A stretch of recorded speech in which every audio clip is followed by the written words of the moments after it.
In March 1920, two men, Adolf Hitler and Dietrich Eckart, arrive at an airfield just outside of Munich, Germany. Here they board a light aircraft. One of them, Hitler, is an extremely nervous flyer. The prospect of boarding this tiny plane terrifies him. But personal fears must be put to one side for the sake of this mission. It's not strictly legal.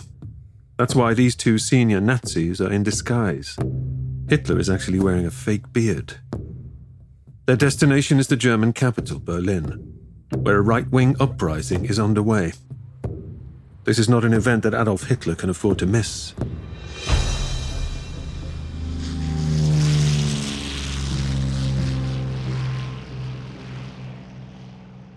My name is Paul McGann. This is part 5 of Hitler's early years.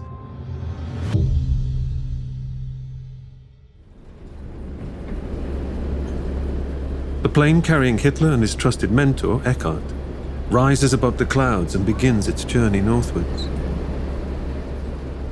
In Berlin, the Kapp Putsch has just been launched. Putsch being the German term for a violent attempt to overthrow a government. This uprising has come from the far right. Groups similar to the Nazis in outlook have taken up arms against the establishment. It's an attempt to seize power from the Weimar administration. So these two men are desperate to get to Berlin as soon as possible. They don't want to miss history being made. It's a chance to make the Nazis part of a much bigger movement. But also for Hitler, if he can spend as little time as possible up in the air, then that would be ideal. Professor Thomas Weber. He initially thinks that maybe they can link up with military groups, irregular groups in the rest of Germany. This is why in March of 1920, Dietrich Eckart and he, despite Hitler's being totally scared of flying, fly together on a trip on which Hitler throws up several times over Germany to Berlin, where a coup d'etat attempt has just occurred.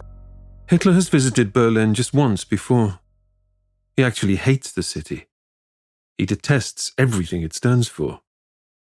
You might find that rather odd for a dictator who one day will make Berlin his base. But in the post-war years, the capital could hardly be more different from Hitler's beloved Munich.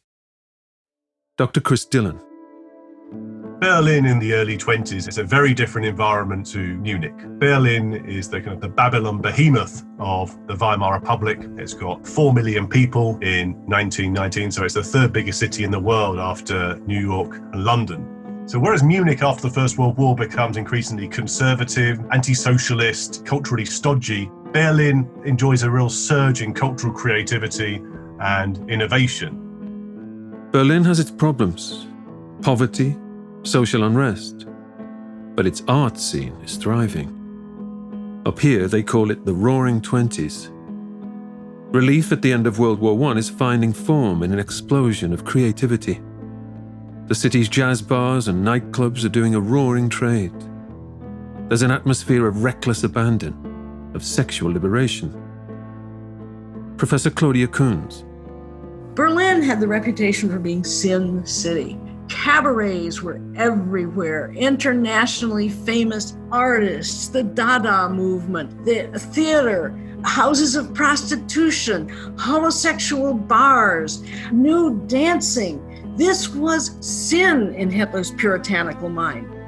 In politics too, Berlin's a red city and it moves leftwards during the Weimar Republic. Many districts in Berlin become quite early communist strongholds. So Hitler loathed everything Berlin stood for, and most especially its liberal social ethos and its experimental socialist culture. And this loathing of Berlin is very widely shared in Munich. On this mission with Eckart, Hitler has no interest in the city's nightlife. They are here for a very different, a very serious purpose.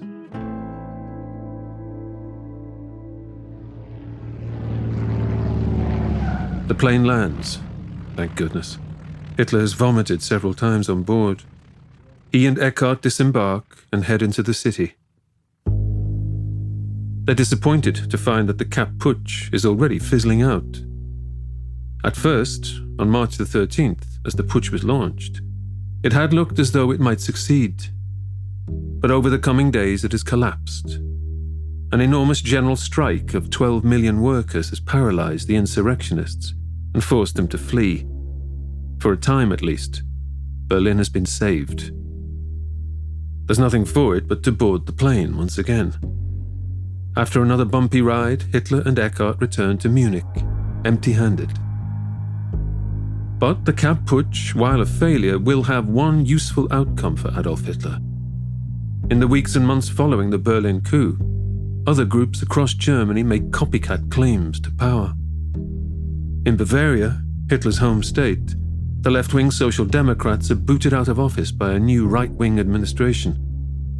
The members of this regional government are not Nazis, but on some issues they're not a million miles away.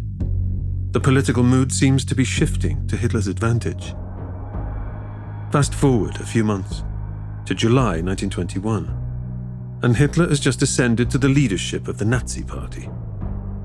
Now, as he commences his tenure as party dictator, the memory of the Kapp-Putsch stays in his mind. The lesson Hitler has taken is that when the time comes, you need a whole lot of muscle to take what you want. And not just to take it, to hold it decisively. Intermittent or half-baked uprisings are no good. A strong man must be uncompromising. He must seize power with utter surety. Between 1919 and 1923, Hitler undergoes, on the one hand, a kind of intellectual journey where he's trying to figure out what kind of political ideas will best help to redo Germany. But he also needs to figure out how can these ideas being translated? What kind of tools does he need in order to gain power? Democracy and inclusiveness are not on Hitler's agenda. If they were, he wouldn't have demanded to become the dictator of his party. He wouldn't have banned anyone without so-called pure Aryan descent from joining. At this point, Hitler doesn't really believe in elections. In many ways, the Nazi Party, or the party bit of their name, is a kind of misnomer. They never contest the elections. They don't want to participate in the democratic political process. They think that they can seize power. But for that, obviously, he needs allies. To Hitler's way of thinking, if he's ever to have a shot at power, speeches and persuasion alone won't be enough. He's going to need an iron fist. So Hitler is determined to get on with assembling his own paramilitary group. There are plenty of fascists and bloodthirsty thugs in Bavaria that might be interested in joining the Nazi cause. The mass demobilization of troops after World War I has led to the emergence of Freikorps, mercenary bands of ex-soldiers looking for a fight. But there are so many different groups out there, all with their own goals and motivations. Winning them over and keeping them all happy will be no mean feat. Luckily for him, Hitler is about to link up with a man who can steer him through these choppy waters. His approach between March of 1920 and his putsch is to try to find allies within Bavaria and to build up paramilitary groups within Bavaria and to link up with other irregular troops. This, again, is also what brings him together with Ernst Röhm. Hitler's already been introduced to Ernst Röhm.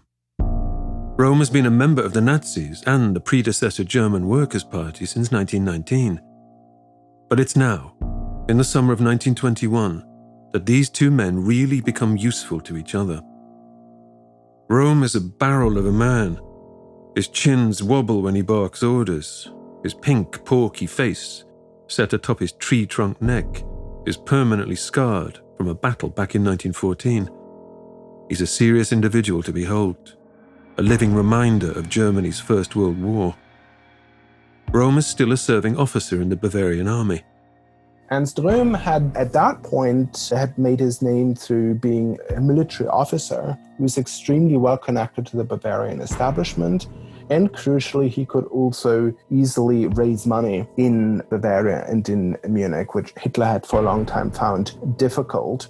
So he is a kind of connection, Ernst Röhm is a kind of connection to the German armed forces and the kind of the security apparatus of Bavaria that makes it possible for the Nazi Party to grow. He's playing a very dangerous game. He's part of an underground fightback within the military. This sect wants another revolution, a proper revolution from the right, one that restores the supremacy of the army and overturns the humiliations of the post-war settlement. The Treaty of Versailles forced Germany to disband much of its military. Ernst Röhm cannot abide the thought of disarmament. He's secretly building networks of militiamen. He's also stockpiling weapons. So Röhm comes with guns and foot soldiers. Having this guy as the key ally is a no-brainer for Hitler. Hitler was never an army officer. In military terms, Röhm is his superior in rank. And boy, doesn't he know it. He's someone who likes to assert himself. He feels he's a natural commander. Röhm thinks that when the time is right, he will be able to ease this Austrian out of the frame and take on the mantle of the Nazi leadership. Titanic Ship of Dreams, the new podcast from the award-winning Noiser Network. Join me, Paul McGann, as we explore life and death on Titanic. I'll delve into my own family story following my great-uncle Jimmy as he tries to escape the engine room. We'll hear the harrowing tales of the victims and the testimonies of the lucky survivors. I saw that ship sink, and I saw that ship break in half. Titanic Ship of Dreams. Listen wherever you get your podcasts. Röhm might be awkward and ambitious, but he's certainly not lazy. At Hitler's behest, he immediately sets about creating the Nazis' very own paramilitary force. They're called the Sturmableitung, literally the Storm Detachment, or the SA for short. They'll be known colloquially as the Brown Shirts, after their distinctive uniforms. A lot of the inspiration for the SA comes from Italy, from Mussolini's Black Shirts. And these were fascist thugs who were loosely aligned to Mussolini, who fought the Italian left during his ascent to power in the early 1920s. As is typical of street thugs in any era, street toughs, the SA were overwhelmingly young men between the age of 15 and 30. They're childless, they're unmarried, and they're very often unemployed. This is a combustible material that can be recruited by political warlords in all kinds of different contexts. And these were essentially the strong-arm security squads who were recruited to protect Nazi meetings and also over time to disrupt the meetings of political rivals. Large paramilitary organizations are outlawed within Germany. But Röhm is a canny operator. He knows his way around the law. The SA are actually registered initially as a gymnastics group to avoid prohibition. Creating the SA is an extremely shrewd move. It gives the Nazis a cutting edge, a presence on the streets. He very quickly uses them as a paramilitary force to be reckoned with in Bavaria, and he also wants to use them in order to be taken seriously by other nationalists who want to overthrow the government, so that he can say, well, look, I don't just have ideas, but I also have my own forces that I can bring to the fight. So Hitler is always thinking about, not just about what are the best ideas, but how can I translate them into reality? And the SA is very important to the ethos and the self-conception of the Nazi Party as being a movement. So rather than simply being a party that was complicit in the hated system of the Weimar Republic, having a paramilitary wing, the Sturmabteilung, supported this conception of being a movement, something bigger than a vulgar party. As soon as their boots hit the streets, they set about causing a right scene. Their hooliganism is a deliberate tactic. Munich is a violent place, and Hitler feels the only way to get through to some people is to put a fist through their face. The SA, they provoke disorder, and then they stand as the protectors of the order that they have first disturbed. So they'll stir up the left, and then they'll come in and fight with the left in order to show that they, after all, are the ones that are on the side of the state and of the right-minded ordinary German.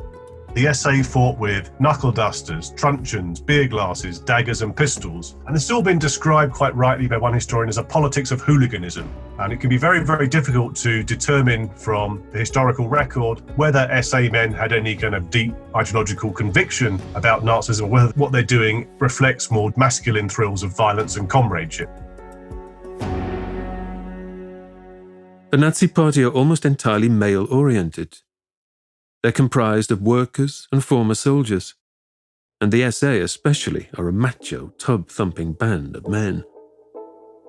In later years and decades, the National Socialists will make a concerted move to gain the support of German women. But right now, they're doubling down on their angry male demographic. You might think that as Nazi leader, Hitler would want to keep a degree of distance between these thugs and himself. Not in the slightest. In September 1921, Hitler leads a contingent of SA shock troops to the Löwenbräu-Keller, one of Munich's beer halls. Tonight it's playing host to the Bavarian League. Hitler hates this group. They have no time for the far-right politics of the Nazis. The League's leader, an engineer called Otto Ballerstedt, steps up to address his audience. Hitler and his heavies arrive. They start heckling the speaker, demanding he give up the floor and let Hitler speak. Ballerstedt plows on, so the Nazis haul him down off the platform and beat him up. A brawl breaks out. The night ends with Hitler and his men in police custody. Hitler will be sentenced to 3 months in jail, though he'll serve just 1 month behind bars. No matter. It's more publicity. 2 months later, with Hitler out of prison, they're at it again. Hitler makes a speech at the Hofbräuhaus beer hall. Another drunken brawl breaks out between the Nazis and their enemies, this time the communists. In the melee, shots are fired towards the Nazi leader as he stands on stage. Hitler is unbowed. As bullets ricochet off the walls around him, he continues to hold the floor, ranting for 20 more minutes, his SA henchmen scrapping with the enemy in the stalls below. You might wonder how Hitler is allowed to get away with building a private army. Well, the Treaty of Versailles states that the German military must not exceed 100,000 men. Many in Germany are outraged by this, and not just those on the far right. For generals and even politicians, paramilitaries like the SA are useful idiots, a way of keeping Germany armed in this uncertain world, without explicitly breaching the treaty's terms. The SA were all part-time volunteers. For Hitler, the emphasis was on the political, that the SA were there to serve his political objectives and his ideological program. Whereas for Ernst Röhm, soldiering was more important.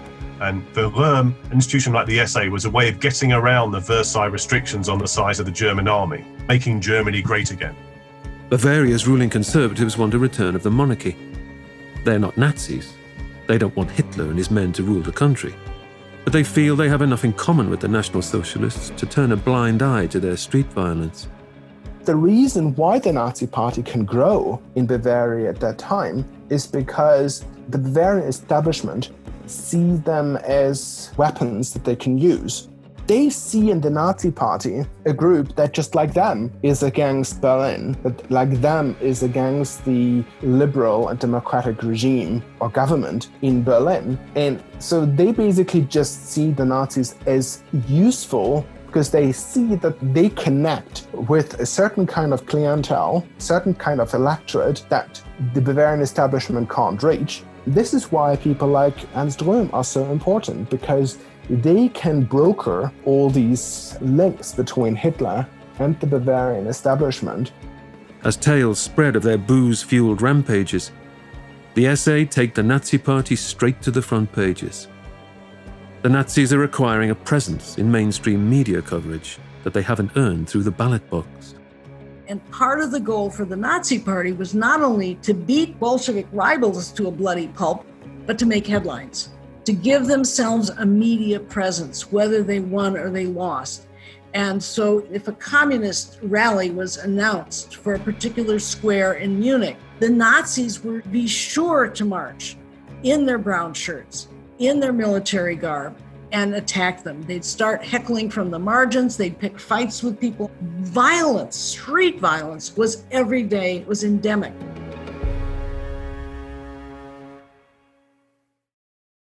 The SA are a vital part of the movement that Hitler is trying to build. But while he loves the chaos they foment, it remains vital to keep these combustible thugs on a short leash. Hitler knows he needs to put a supremely loyal ally in charge of the SA. He doesn't entirely trust Ernst Röhm. And besides, Röhm is the Nazis' inside man with the Bavarian establishment. It makes sense to keep him, to some extent, in the shadows. But Hitler needs someone with Röhm's gravitas, with his natural authority. Right now, the perfect man for this job is yet to make Hitler's acquaintance. He's not even a member of the Nazi Party. But once he does sign up, this man will thrust himself straight to the front of the jobs queue. There are others who very quickly play a major role. One of them is Hermann Göring. Hermann Göring has piercing blue eyes, a pale pink complexion, and light brown hair, which he wears slicked back. At 28 years old, he's 4 years Hitler's junior. Göring has the face of a man who believes his own hype. His privileged childhood has left him with a permanent smirk. He's fairly wide-set, but yet to develop the jowls and the belly that he'll carry in later life. Göring is a former fighter pilot of some renown. Like Hitler, he's a veteran of the First World War. Right now, in the early 1920s, Göring misses the prestige his military rank afforded him. But in the coming years, he will more than regain this status. He will become a central figure in the rise of the Nazis, and the second in command of Hitler's Third Reich. Professor Frank McDonough. Goering was the opposite of Hitler. He was a hugely decorated World War I pilot. He really was, one of the most decorated pilots of the First World War. He came from a very affluent family, and he was literally a man about town. He was big, he was bold, he was interesting, he was funny, and he was a mover and a shaker, definitely. Rewind to the First World War, and Hermann Göring is a man of glory and daring-do. Hitler may gloat about his own war record, but Göring's military career is of a whole other caliber. James Wiley is author of Göring and Göring, Hitler's henchman and his anti-Nazi brother. He's dumped in the infantry initially, but he's desperate to get in a plane. And he has some friends who are in the Air Force, so he manages to get in. He wins the Blue Max, the most prestigious medal for the number of kills he'd achieved as a pilot. And towards the end of the war, he inherited the most elite squadron, which was the von Richthofen squadron, which was the Red Baron's squadron. So when a Red Baron was killed, Hermann became the leader of that squadron. As the Red Baron's successor, Göring is a celebrity. He's in his element in World War I, swashbuckling around the German airfields, posing for photographs in front of his fighter aircraft, before taking to the skies to shoot it out with the British and the French. Fighter pilots in Germany were the equivalent of football stars today. They were the glamour, celebrity side of that conflict. Trench warfare is not glamorous, and it's telling that the monuments to the infantry of World War I are to unknown soldiers. It couldn't be more different for fighter aces like Göring. They have the opportunity for individual heroism. Legendary characters like the Red Baron emerge. They're in the newspapers, on playing cards. Songs are sung about them back home. It follows then that the armistice hits Göring like a ton of bricks. As the news filters through to the front, Göring is distraught. Where does a man like him go next, after tasting such glory in the skies? A legend spreads through the ranks of the German airmen. Göring is so dismayed by the armistice, so the story goes, that he decides to engineer a moment of potent symbolism. If Germany has given up fighting the war, then the nation itself deserves to pay penance. Göring supposedly orders the pilots under his command to crash land their aircraft on purpose. As the men fly home to Germany, they direct the noses of their planes downwards. Then they bail out and watch the aircraft pummel the earth. Whether or not this tale is true, the intended meaning is clear. Göring is a man who does not retreat. If the German people have given up the chance of victory, then they are weak and deserve punishment. The German soil itself deserves to be beaten by the crashing aircraft. Returning home, Göring struggles to adjust back to civilian life. He's someone who's lost his purpose, A man from his well-to-do family should be doing better in life. Goering had an extremely odd childhood, one that seeded a love for war and a high regard for ideas of chivalry and destiny. His father had been a cavalry officer in the army, before becoming the first Governor-General of the German colony of Southwest Africa. As a young boy, Goering watched his mother become the mistress of his Jewish godfather, a man called Baron von Eppenstein. Goering seems to have been quite close with his surrogate dad. Von Eppenstein's wealth and status gave him a childhood most boys his age could only dream of. Raised in a Bavarian castle, Goering grew up with a ridiculous, almost cartoonish view of the world. Full-on medieval turrets, towers, the whole thing. Tapestries, and you'd have minstrels play, when they had dinner. And so there's Herman growing up in this fairy tale kind of environment. Herman, was obsessed with medieval warfare, chivalry, war games. He had toy soldiers. So he was already drawn to that. He learned to hunt very young, and he started climbing mountains when he was about 9 or 10 years old. So he's an action man. Goering was raised to expect great things from life.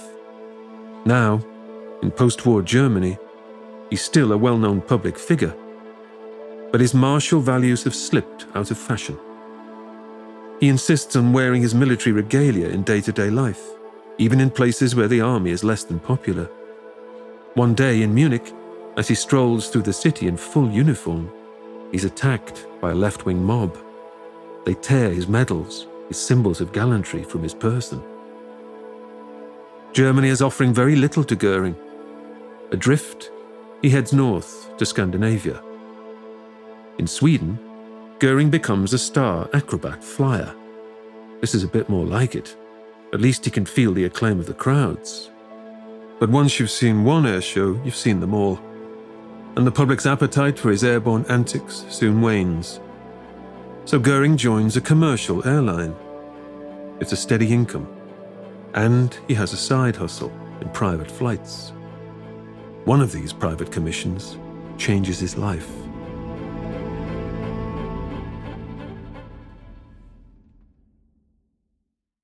In the winter of 1920, a Scandinavian aristocrat called Erik von Rosen pays Hermann Goering to fly him from the city of Stockholm to his ancestral estate in the icy depths of rural Sweden.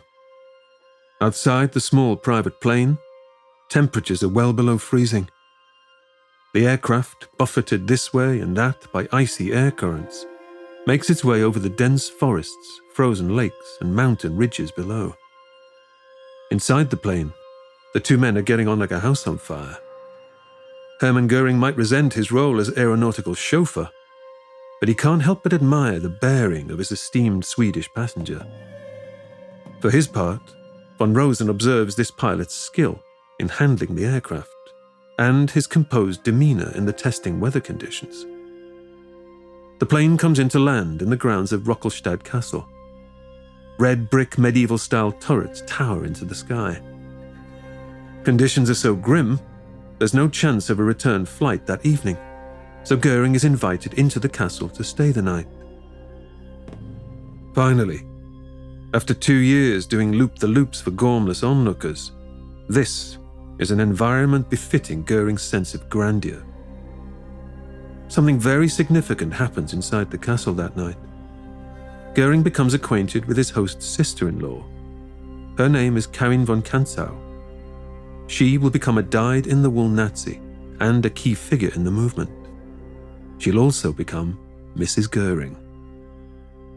Supposedly, it's on this fateful night that Goering first lays eyes on what will become one of the most distinctive symbols in all of history.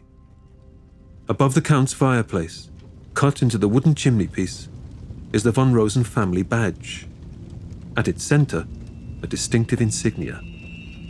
The Count explains that it is a symbol found across many cultures, with various meanings. To the Vikings, it symbolized good luck, the swastika.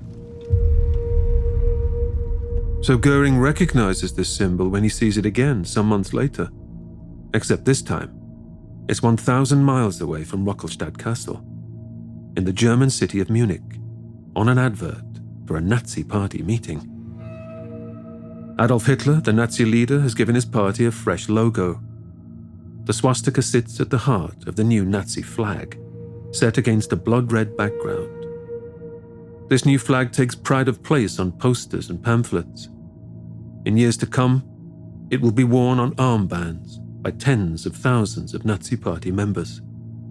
The swastika was something that was used by a lot of German nationalist movements, and it went back into the 19th century. It was an Aryan symbol as well. You know, Hitler knew about the swastika. The actual armband was designed by Hitler. Hermann Goering has returned to his native Bavaria reinvigorated.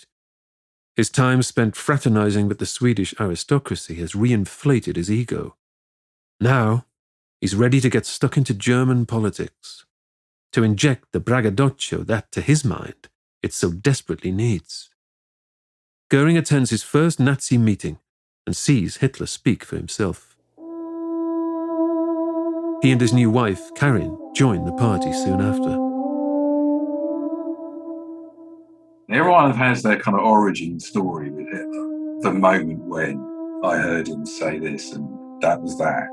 And Hermann had several versions of quite how that went. But he basically heard him speak at a meeting, at a public meeting in Munich. He was impressed and he engineered a meeting with Hitler. But the real driver is Karin, Hermann's wife. Her family background, they're quite into Nordic racial ideology. So she was already an anti-Semite. And she had that kind of conversion moment that people speak about when they talk about Hitler. And she just completely fell for him. So she was, of the two, she was the fanatic. In that early period, she was the fanatic. Goering admires Hitler, his rhetorical firepower, his commitment to remaking Germany. But at this stage, idealism is balanced out by more than a little opportunism. Goering sees an opening for himself, a chance to build his own career and carve out his own sphere of influence within the young Nazi party. For his part, Hitler knows immediately that he stumbled across a huge asset. Goering will be a boon to the Nazi cause. His public profile, his inbuilt Bavarian etiquette, his military background and society connections. Goering will open doors that are still firmly closed to Hitler himself. Goering is now joining forces. And this is good news for Hitler and the Nazi parties on so many fronts, in part because he's well connected, he has got this legendary standing amongst the German public, and he can just bring in so many new people. And crucially, Goering is more than willing to become the leader of Hitler's paramilitaries, the SA.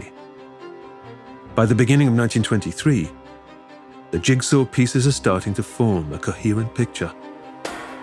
With the help of Dietrich Eckart, Hitler has become a highly polished public speaker. He has a dedicated inner circle of advisors and confidants. He has a loyal band of paramilitaries who are now being whipped into shape by his new acquisition, Hermann Goering. The next step on the road to power must be to elevate Hitler himself, to turn him into an iconic national figure. This will be no mean feat. Hitler is a leader amongst Munich's fascists, but he's miles off the visibility and status that he'll need to become Germany's dictator. It's time for the Nazis' media operation to truly achieve liftoff. In the next episode, Hitler releases a secret autobiography and begins to turbocharge his cult of personality. The Nazis profit from an economic meltdown as millions of Germans lose their life savings overnight. And a catastrophe unfolds on Germany's western border as France and Belgium send troops onto German home soil. In this atmosphere of chaos and resentment, Hitler and his aides will finalize plans for their very own revolution.